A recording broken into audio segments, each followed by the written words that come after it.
It's nice to be here. Are you guys drinking? Is that happening? Are we getting drunk? Yeah?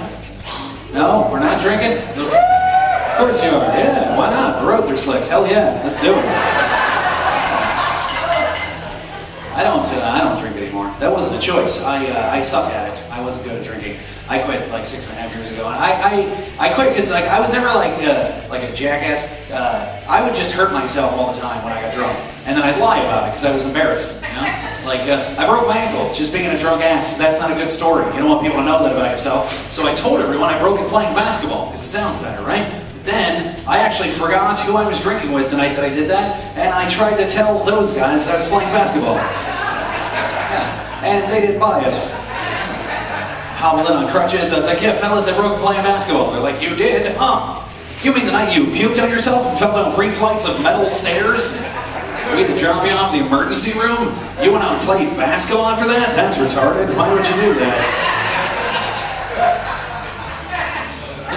I wasn't mean to people, I just would get drunk and think that everyone's fascinating. You ever done that? You know, you like end up at a bar, hang out with some jackass for 8 hours that you would never talk to sober, but just because there's booze involved, you're like, this guy's awesome. I do that all the time, but I'd always have like a moment of clarity where I'd realize I was doing it. Like, at some point then I'd go to the bathroom, I'd look myself in the mirror and I'd go, Jesse, you know you're doing it again. You know it's 4 in the morning and you're hanging out at a gay bar with a beekeeper. Why are you doing that? Come back and hear myself go, beekeeping's the shit, that's how we get honey. I don't care, I'm not gonna damn. I care about beekeeping. I'll tell you some of that joke, because I like you guys. I wrote that when I first quit drinking to try to illustrate to people the kind of drinker that I used to be. And so when I wrote it, I picked gay bar, because I'm not gay, so it's a little funny. And I picked beekeeper, because that's like the dumbest profession I could think of. Nobody cares about beekeeping. The point is, I live in New York City with my wife. And a couple of weeks ago, one of her friends from Georgia came to New York. She'd never been to New York ever. She's all excited. She showed up. She picked some bar randomly. She calls us. She goes, hey, you got to meet us at this bar. You have to meet the guy I'm dating. Right? So whatever, we show up now. Because she doesn't know New York at all, the bar that she picked happened to be a gay bar. Right? It was totally cool. It didn't bother me. I just felt underdressed. I just walked in. I'm like, I seem to be the only guy here without lit sparklers and rollerblades. But that's not the point. The point is, when we meet the dude she dates, you know what he does for a living? He's a goddamn beekeeper. Swear to God. I've been doing that joke for years, and literally 3 weeks ago, I hung out in a gay bar with a beekeeper, which is completely surreal, but more importantly, my wife thought it was hilarious and kept trying to get me to tell him the joke. Yeah, that was awkward, because she wouldn't let it go. She's like, oh my God, this is so funny. I'm like, don't do what you're gonna do. She's like, no, you gotta tell him. I'm like, stop it. She's like, tell him the joke. And I want to be like, hey, princess, aren't you listening to that joke? Because it really kind of implies this is the last bag of dicks I would ever want to spend time with. That would be a difficult hole to dig myself out of. I'm a recovering alcoholic. A lot of people don't usually bring that up, but I'm proud of it. I think it's cool. It's been like 6 years and 4 months, actually. And thanks. Oh, hey, yeah, nice. More for you, right? I agree. Yeah. Usually when you quit drinking, people are cool with it, like you guys were. But every now and again, there's always this one guy you tell him and he wants to know why right away. It's weird. It's like I tell him and he wants me to start like divulging dark shit that I ruined in my life. He feels like entitled to a behind the music story from a total stranger, you know? It's very weird. It's like I'll be at a party or something. I'll say, hey, no thank you, I'm in recovery. And everybody's like, wow, good for you. And this one guy's always like, wow, really, recovery? Huh? Why? What do you mean, why? It's like, come on, you gotta have an awesome story. What did you do? What did you wreck your car? Did you kill somebody? Did you go to jail? Did you like shoot heroin in your balls? What did you do?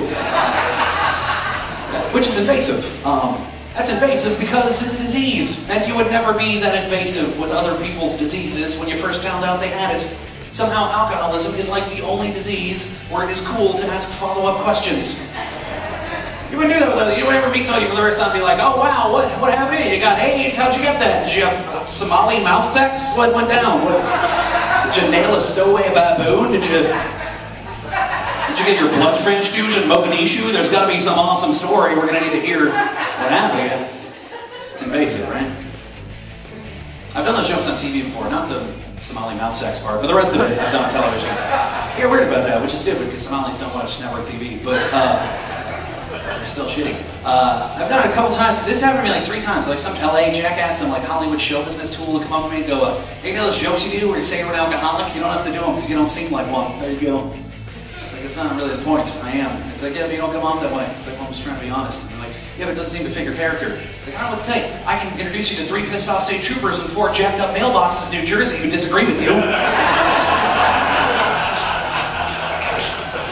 It always happens too when I do like a show where there's like a bar attached, like here, I'll say hi to the crowd afterwards. There's always some guy who's on the show, so I'm like, he's always drunk. He'll come up to me afterwards and go, hey, that was funny, let me buy you a shot. It's like, that's not a good idea if you were listening. I go, come on, pussy, do a shot. It's like, that misses the point. He's like, come on, fag, do a shot. And I'm like, backs me to some kind of corner. You know, I kind of feel like I have to open up a little to shut it down. So I usually try to tell something that really happened, something true and dark, just to get them to leave me alone about it. So I'll say like, hey, look, here's why it's not smart. Because one time, I blackout drunk drove across 4 states, which is totally true. Yeah. And that's when he'll go, oh, so that's when you quit drinking, huh? Yeah, weirdly, no, it didn't occur to me. That's my point, so let's not do this. If you don't have this, what happened, I got a DUI in New Jersey, like 6 years, 4 months ago. I'm not proud of it at all. No, that's not something to be excited about in any way, sorry. Were you applauding drunk driving in general, or New Jersey, or what about that? We just have something in common. Oh, right. Right. Except I am telling it in sort of a remorseful way, whereas you are kind of wagging your dick about it in a room full of strangers. That's sort of an odd way to have handled a conviction for doing something illegal, but fair enough, my friend. Anyway, indeed, awesome. Thank you. Wow. This is an odd reaction from a lot of you. You guys really seem to be really excited about my DUI. It's not often a reaction I get. So here's the thing. I got in New Jersey, but I live in New York City, like I said, so for whatever reason, if you get a DUI and you're from out of state, they don't have the power to take your license from you. The only thing they can do to you is revoke your privilege of driving in their state.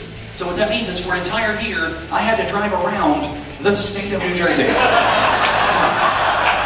That was a geographical nuisance. I had to like invent this bullshit route to into upstate New York and down to Pennsylvania and added 4 hours to every trip that I took. And the first time I did it, I got lost. I had asked directors at a gas station in upstate New York, and this is exactly what happened. I stopped and I was like, hey man, can you just tell me how to get to this highway? And he goes, where are you going? Oddly, Virginia.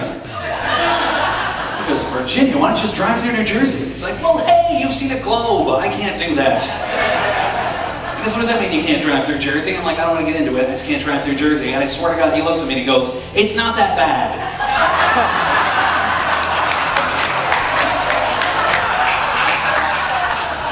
I'm not going to go, no, jackass, I legally can't drive in Jersey. But now he won't let it go. He goes, what did you do? It's like, I killed a gas station attendant. How do I get to the highway? Yeah. Home for me. So, when you first quit drinking, that's interesting to me. They told me that I'm allergic to alcohol, which I found helpful at first, because I was like, oh, I get it now. I'm allergic to it. I can't have any alcohol, right? Because it's like my body reacts differently, so it's an allergy, right? But that doesn't last very long, because a couple weeks into that, I realized I'm also allergic to horses. It sounds weird, but I am. Like every time I'm around horses, my eyes water up and stuff like that. The difference is my brain has never tried to talk me into hanging out at a rodeo. But I can totally see the circumstance where I'd be like, what? It's a birthday party. It's not even a horse, it's a pony. What's one ride around the yard gonna do? 3 weeks later, my friends are calling, talking about, did you hear about Jesse? Impulse bought a dude ranch. He's leading score on his polo team. What is the matter with that guy?